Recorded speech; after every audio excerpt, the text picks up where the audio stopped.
ustedes bienvenidos a esta enseñanza más de nuestra serie Reflejo Unidad Divina, reconociendo a Jesús como el enviado. Yo no sé cuántos de ustedes recuerdan, en la Biblia dice que mucha gente cuando Jesús vino a la tierra no lo reconocieron como el enviado de Dios. Y estamos hablando de personas judías, personas que por años, por generaciones más bien, habían estado esperando la venida del Mesías, el enviado de Dios. Y cuando vino no lo reconocieron. Por eso me encanta esta serie, porque habla de que nosotros sí reconocemos a Jesús como el enviado. Y dentro de ese contexto, pues nuestro tema para hoy es: me ocupo de las buenas obras. Me ocupo de las buenas obras. Vamos a ir a Tito capítulo 3, versículo 8. Por favor, busque la cita, y antes de ponerse de pie vamos a hacer nuestra confesión bíblica para luego leer. Y decimos: mi Biblia es la palabra de Dios. Revela a Jesucristo mi Salvador, quien nació, murió y resucitó para salvarme del pecado y condenación. Me enseña de la fe, santidad y amor para predicar su gracia y perdón, desde mi familia y congregación hacia la nación y toda la creación. Y el pueblo de Dios dice: somos casa, somos familia, somos iglesia, busca a Dios y reflejamos unidad divina. Leemos la palabra en Tito 3, del 8 al 11, que dice así: palabra fiel es esta, y en estas cosas quiero que insistas con firmeza, para que los que creen en Dios procuren ocuparse en buenas obras.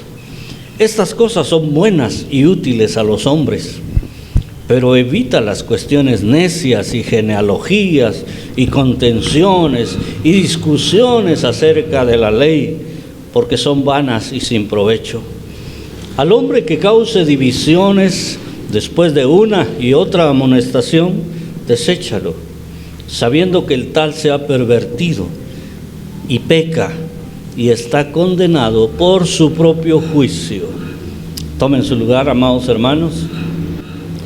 Casi siempre nos preguntamos a las personas, o escuchamos decir a las personas: ¿qué son las buenas obras? ¿Qué son las buenas obras?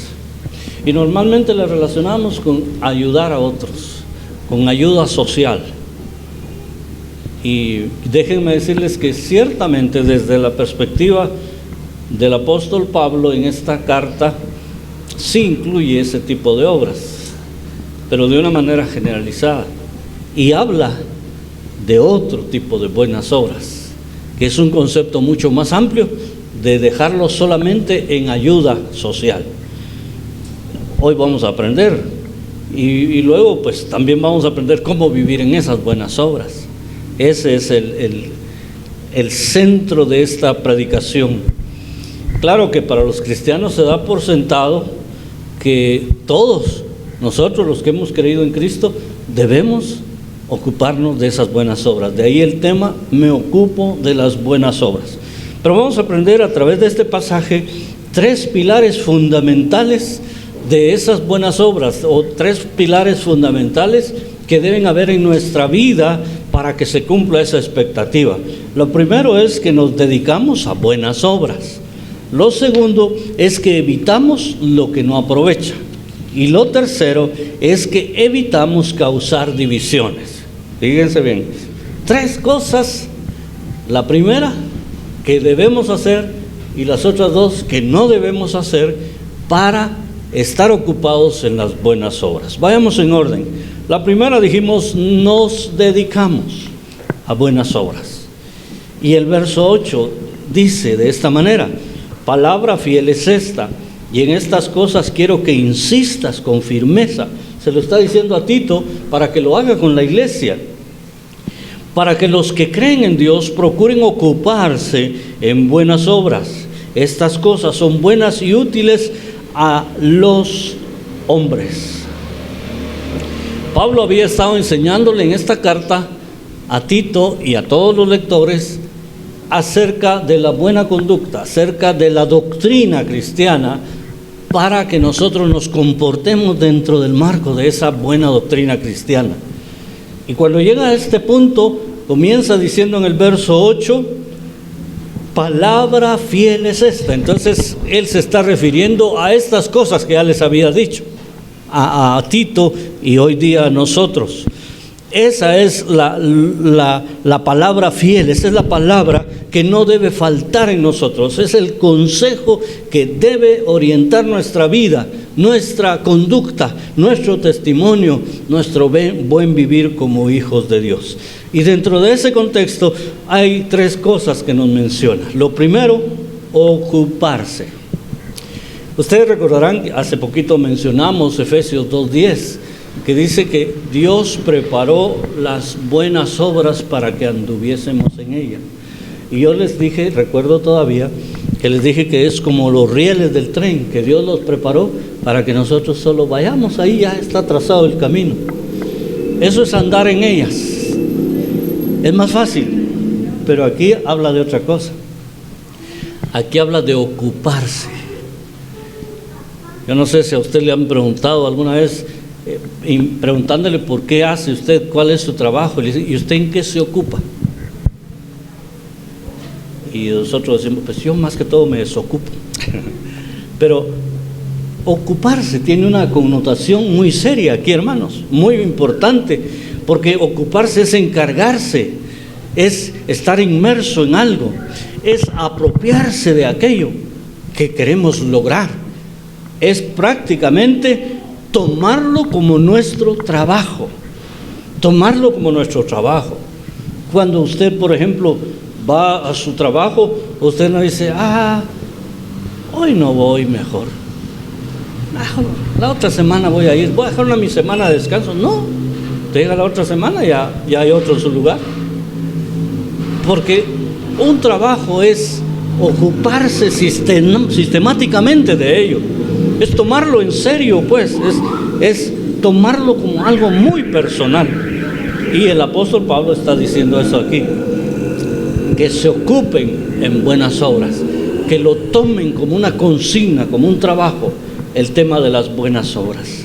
¿Y cuáles son las buenas obras? Ya les adelanté un poquito. No es solamente la ayuda social como tal, son acciones que contribuyan al desarrollo personal, a la mutua edificación, al servicio a los demás y todo aquello que agrade a Dios. Esas son las buenas obras.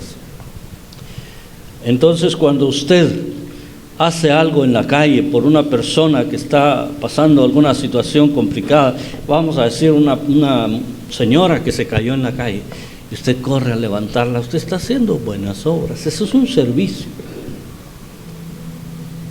De la misma manera que cuando usted ayuda a una persona económicamente, o cuando usted trata bien a una persona y la trata con respeto, eso son buenas obras.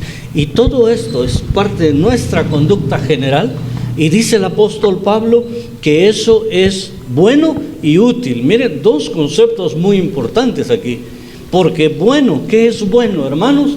Es todo lo que refuerza la vida. Lo que es bueno para nosotros nos lo da el Señor, y eso siempre va a reforzar nuestra vida. Pero también es útil, dice aquí, y lo que es útil es lo que trae un provecho, lo que trae una utilidad, la misma palabra lo dice, lo que trae un beneficio para las personas. En eso es que debemos ocuparnos, dice aquí el apóstol Pablo. Y luego, estando ocupados en esto, lo lógico, lo normal, o lo que se espera, es que evitemos lo que no aprovecha.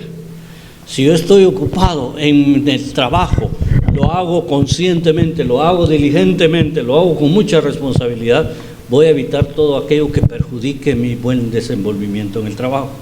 De la misma manera, en la vida cristiana, todo aquello que pueda perjudicar mi vida cristiana o mi testimonio, lo voy a evitar.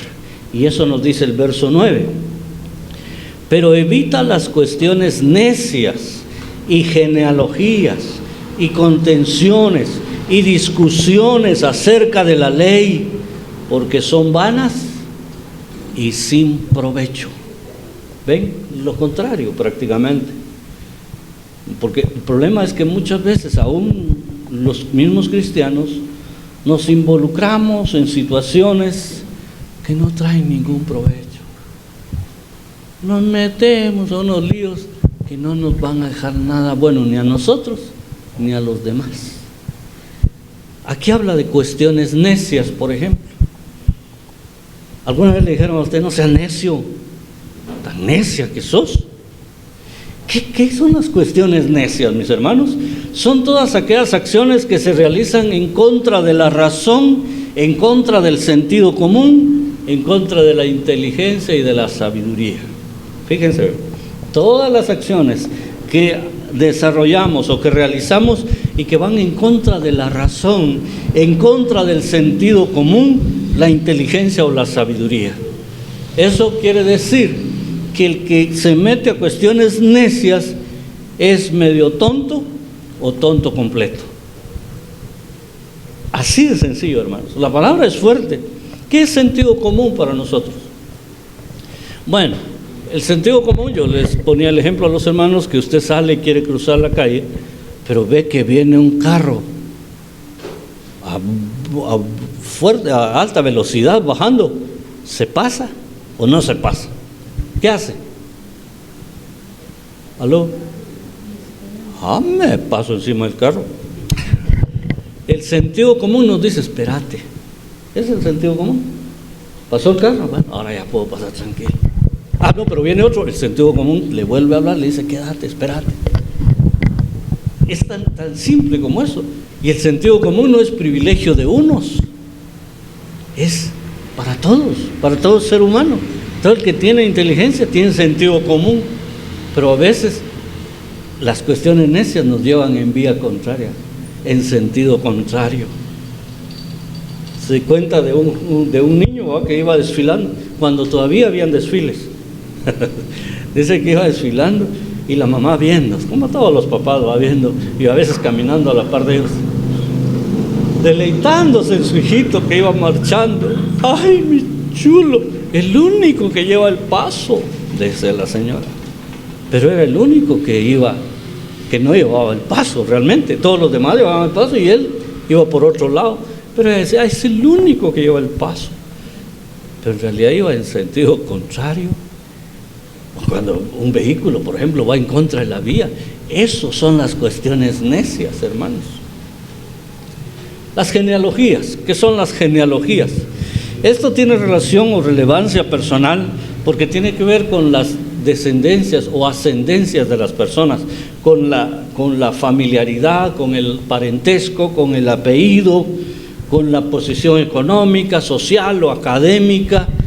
Y entonces las personas a veces, por tener cierta posición o cierto apellido, quizá un apellido de abolengo, qué sé yo, se sienten superiores a los demás. Esas son genealogías. O discutir, pero vos ese tu apellido Villatoro, saber de dónde lo sacaron, de alguna montaña lo han de haber traído, y el tuyo de dónde viene. Y empiezan las discusiones por el apellido. Es que mira mi familia aquí, que no, que la tuya, y que no, que la... Esas son genealogías. Discutir por genealogías, discutir por razones que no van a traer ningún provecho. Yo no sé si usted se ha puesto en el Google a ver de dónde viene su apellido. Yo no lo he hecho, pero alguna vez a mí me dijeron que el apellido Villatoro venía de Alemania. Fíjense ustedes. O sea que yo tengo sangre alemana. ¿Y qué gano con eso? Y si fuera cierto, no creo, pero si fuera cierto, ¿qué gano yo con eso? ¿Acaso los alemanes me están mandando pisto o me están ayudando en algo? ¿O me están diciendo venite para Alemania? No. Y que si su apellido viene de Grecia o que viene de Suiza o que... ¿De qué nos sirve? Por cierto que la mayoría de apellidos españoles vienen de España. Por ejemplo, se cree que el Pérez, hay un Pérez aquí, sí, ahí está, Pérez Serás, viene de Pedro. Los apellidos se derivaron de nombres. Domínguez de Domingo, Hernández creo que de Fernando y así, o Fernández de Fernando. Y así, hermanos.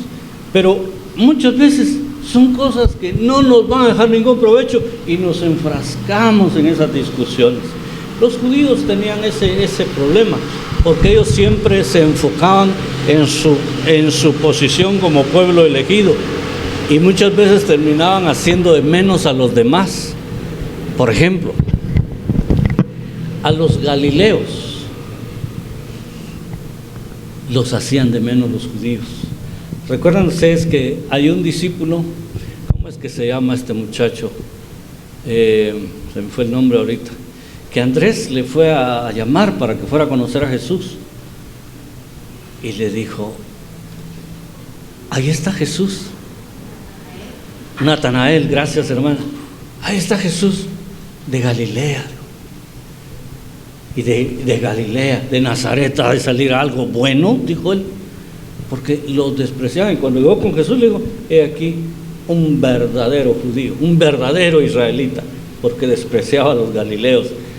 De hecho, a Galilea le decían Galilea de los gentiles, no lo consideraban parte del pueblo de Israel. ¿Y de dónde vino Jesús? De Galilea, de Nazaret, la ciudad de su padre José. Hermanos, esto de las genealogías ha causado muchos problemas y son cuestiones necias, son cosas que no traen provecho. Las contenciones, las luchas, los pleitos, los conflictos, por cualquier razón, ya sea teniendo o no teniendo la razón, muchas veces caemos en problemas, discutimos, peleamos, y eso, hermano, nos trae más daño que beneficio. Aun cuando usted gane la discusión, o si fuera el caso la pelea, usted sale perdiendo, porque perdió una amistad probablemente, o perdió la simpatía de algunas personas. Las discusiones acerca de la ley menciona también el apóstol. Este es un escenario típico del Nuevo Testamento, porque tenía que ver con la ley mosaica. Personas que se estaban convirtiendo al evangelio, pero querían preservar ciertas cuestiones de la ley mosaica, como la circuncisión, por ejemplo. Muy famoso ese problema. Y él dice: eso no trae ningún provecho, no va a traer ningún beneficio. Entonces no tienen por qué enfrascarse en ese tipo de discusiones, en ese tipo de contiendas. Lo que está diciendo el apóstol aquí es que todo eso que mencionó antes no tiene fundamento para las buenas obras. Eso va a minar las buenas obras que haya en nosotros, va a perjudicar nuestro buen caminar, nos va a sacar del buen camino y no nos va a dejar ningún beneficio, ni va a agradar a Dios. Nosotros pues necesitamos evitar estas cosas, evitar lo que no trae provecho.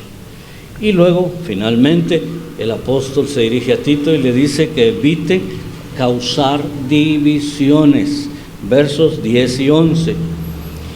Pero evita las cuestiones necias, no estoy leyendo, el 10 otra vez. El 10 dice: al hombre que cause divisiones, después de una y otra amonestación, deséchalo, sabiendo que el tal se ha pervertido y peca y está condenado por su propio juicio. Aquí estos versos nos hablan de también otras obras sin fundamento y sin utilidad, como es causar divisiones. En cualquier escenario de la vida que usted me diga, ha habido divisiones, desde los juegos de fútbol, los partidos, los equipos de fútbol. Muchas veces hay dos líderes, dos que son buenos para jugar, que cuando hacíamos las chamuscas eran ellos los dos que se encargaban de llamar a sus aliados para formar su equipo, y ellos los dos querían ser los capitanes, los dirigentes del equipo, y resulta que nunca se pusieron de acuerdo y terminaron separándose y cada quien según su grupito. Eso es división. División. Visiones diferentes. División. Dos visiones. Eso quiere decir división. Es la segmentación o la separación de algo que estaba unido. Y sucede, como dije, en el deporte, sucede en la política. ¿Cuántos partidos políticos habremos conocido, hermanos? Yo recuerdo que antes, cuando yo tal vez emití mi primer voto, es decir, cuando yo tenía 18, hace un buen ratito de eso, existía en el Partido Revolucionario. ¿Cuántos se recuerdan del Partido Revolucionario? Pues sí, porque hermano ya me va alcanzando en edad. Pero los demás oyeron del Partido Revolucionario, Democracia Cristiana Guatemalteca, UCN, PAN, ya vamos llegando más cerca, ¿verdad? ¿Vamos o venimos? Vamos es el partido que va a la presidencia de nuestro actual presidente. Pero en ese tiempo, hace 30 años, no había Vamos. No había Todos y Semilla y todos esos partidos que hay ahora, que hay para tirar con onda a los partidos políticos. Cada campaña electoral hay nuevos partidos políticos, unos que desaparecieron, otros que nacieron, por las divisiones, por las diferentes visiones de sus dirigentes, de sus líderes. Pero lo más triste, que también sucede en la iglesia, mis hermanos. En la iglesia también se levantan líderes con una visión diferente y dicen, no, yo no puedo seguir aquí y mejor me voy, pero me voy a llevar unos cuantos conmigo para formar yo mi iglesia. Y así han salido muchas iglesias. Y yo digo, Dios en su misericordia sigue prosperando esta y aquella, los prospera. ¿Por qué? Porque la obra es de Él. Pero qué tanta bendición, qué tanta aprobación tenemos de Dios si causamos esa división. Y ese es el gran problema que está señalando aquí, que no causen divisiones. Y mire lo que presenta aquí, cuál es la mentalidad del que causa divisiones, o qué hay dentro de la personalidad de ese hombre o de esa mujer que cause divisiones. Dice el versículo 11, sabiendo que el tal se ha pervertido. Por cierto, antes dice que lo amonesten. Si no hace caso, que lo desechen, es decir, que le den las gracias, que vaya a dar problemas a otro lado. Pero luego dice, el tal se ha pervertido, peca y está condenado por su propio juicio. Tres cosas: se ha pervertido. Quiere decir que algo que estaba bien se salió de lo correcto, se salió de lo moral, se salió de lo bueno. Aquella línea recta que traía se desvió, se torció. Aquello que estaba puro se contaminó, se perturbó, se echó a perder. Así de sencillo. Eso es pervertir. Pero luego dice que peca. Bueno, nosotros sabemos que pecar es ofender a Dios, es ir en contra de lo que Él dice. Pero aquí hay una definición interesante. Es el que falla en su propósito de unidad, hace lo que no agrada a Dios, violenta lo establecido. Ese es el que peca. Y luego está condenado por su propio juicio. En este sentido, juicio se refiere a su criterio personal, a lo que le llevó a tomar la decisión de causar esa división. ¿Qué fue lo que motivó a esa persona? No fue nada bueno, no fue nada positivo, no fue engrandecer el reino de Dios. Entonces, mis hermanos, lo que el apóstol Pablo nos enseña hoy a nosotros son estas tres cosas fundamentales: que nos ocupemos en buenas obras, es decir, que lo hagamos intencionalmente, que evitemos las cosas que no traen provecho, y finalmente que evitemos causar, fíjense que dice causar divisiones, no apoyar divisiones, no solo eso, sino causar divisiones, lo más fuerte todavía. Yo espero en el Señor que nosotros, mis hermanos, estemos conscientes de que si somos hijos de Dios, todo el tiempo debemos ocuparnos en buenas obras. Y ya les dije, si usted es una persona que tiene posibilidades de ayudar económicamente a otras personas, gloria a Dios, magnífico. Pero eso solo es una partecita de las buenas obras. Todo lo demás pasa por su actuar, por su hablar, por el manejo del dinero que usted hace, cómo usted se conduce delante de Dios en el tema económico, en el tema moral, en el tema emocional, en el trato a su familia, en el trato a sus compañeros en el trabajo, en el respeto hacia los demás. Yo, bueno, gracias a Dios ahorita ya tengo las 2 dosis de la vacuna, pero me recuerdo que depende a dónde uno vaya. Así normalmente son las personas que lo atienden a uno. Porque nos tocó ir al Mariscal Zavala a ti te pusieron en el Mariscal Zavala la primera dosis. Y ahí los que lo atienden a uno son puros soldaditos, ¿va? Los soldados, mis paisanos, que vinieron en un camión allá del pueblo y los trajeron y entraron al ejército. Ellos son los que atienden, ellos son los que ponen las vacunas y ellos son los que ingresan sus datos de uno al sistema. Y a mí siempre me gusta ponerme a platicar con la gente, a ver qué más saco de plática. Y ellos no, ellos a lo que van, cortantes. Mire, yo esto y esto. Aquí, por favor, pase para allá.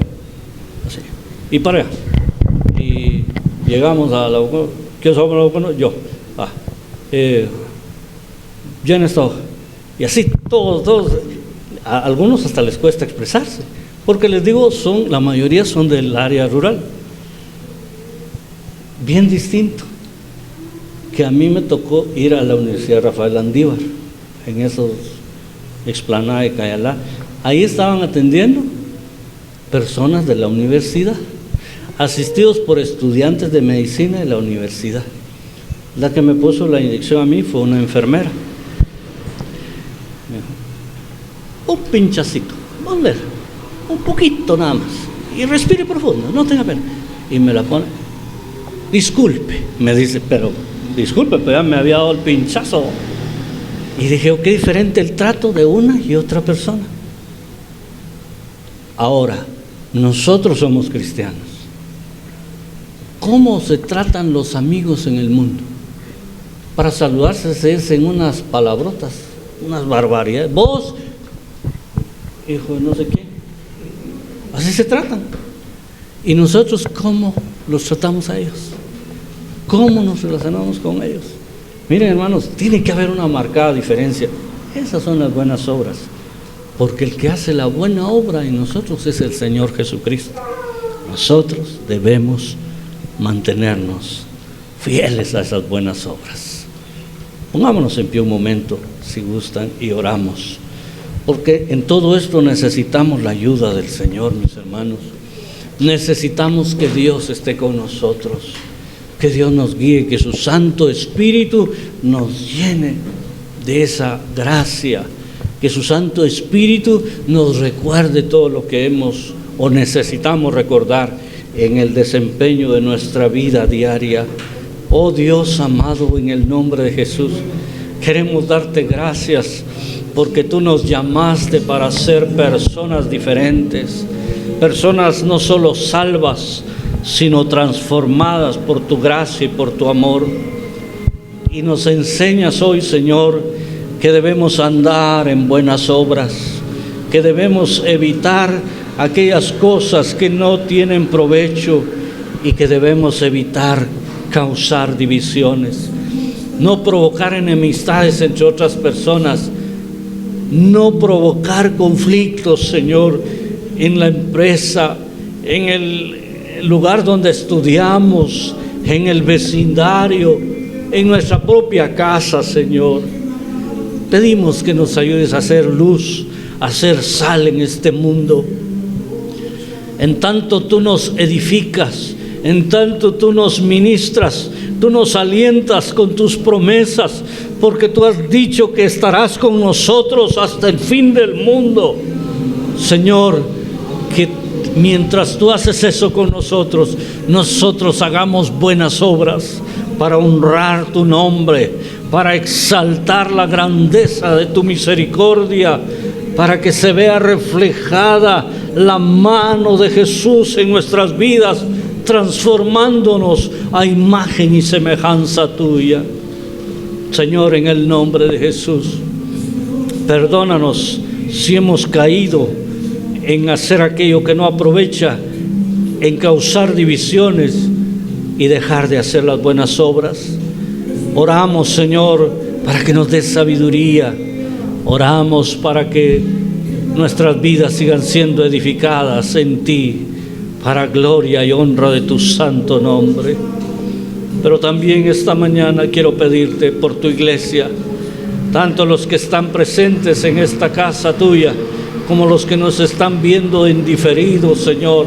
Si hay enfermedades, si hay dolencias, si hay cualquier tipo de situaciones, Señor, en sus vidas, que tú te manifiestes en favor de ellos, que extiendas tu mano poderosa y les sanes y les proveas y les sostengas y les alientes, Señor, en medio de una situación realmente difícil que estamos viviendo. Gracias, Padre, porque nos permites exponernos a tu palabra y sabemos, Señor, que tu palabra es viva y eficaz y es más cortante que toda espada de dos filos y penetra hasta partir el alma y el espíritu, las coyunturas y los tuétanos, y discierne los pensamientos y las intenciones del corazón. Bendito sea tu nombre. Gracias por tu palabra y gracias por bendecirnos, Señor, con ella, y por esta comunión y por poder acercarnos a ti, Señor, cada día. En el nombre precioso de Jesucristo, nuestro Salvador y Señor. Aleluya. Amén y amén. Tomen su lugar, hermanos.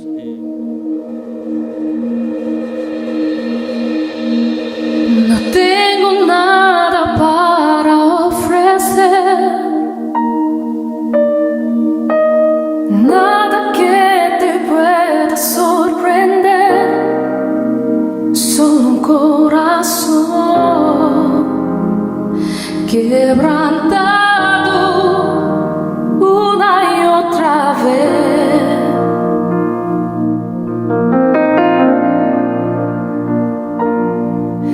No hay nada que me enamore más, nada que me apasione más, solo tu presencia, solo tu mirada.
impresionante, digno,